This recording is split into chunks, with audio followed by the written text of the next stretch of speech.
Hey guys, ഇന്ന് evening ഒക്കെ ആയപ്പോൾ നല്ല മഴയായിരുന്നു. മഴയൊക്കെ ഉണ്ടാകുമ്പോൾ സ്വാഭാവികമായിട്ട് നമുക്ക് വിശക്കുമല്ലോ. അപ്പോൾ let's make egg rice with me.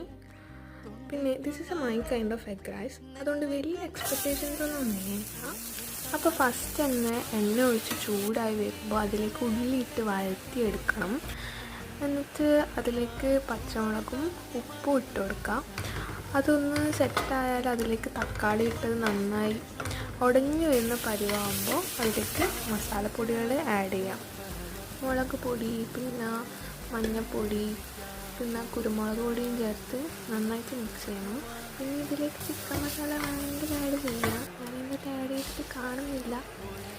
എന്നിട്ട് അതിനകത്ത് 2 മുട്ടയും പൊട്ടിച്ചിട്ടിട്ട് നന്നായിട്ട് സ്ക്രാമ്പിൾ ചെയ്തെടുക്കുക. എന്നിട്ട് അതെല്ലാം കൂടി മിക്സ് ആക്കാം. അതിനുശേഷം പിന്നെ ലാസ്റ്റ് നമ്മൾ റൈസ് ആഡ് ചെയ്ത് മിക്സ് ആക്കി എടുത്താൽ നമ്മുടെ എഗ് റൈസ് ഇവിടെ റെഡിയായി.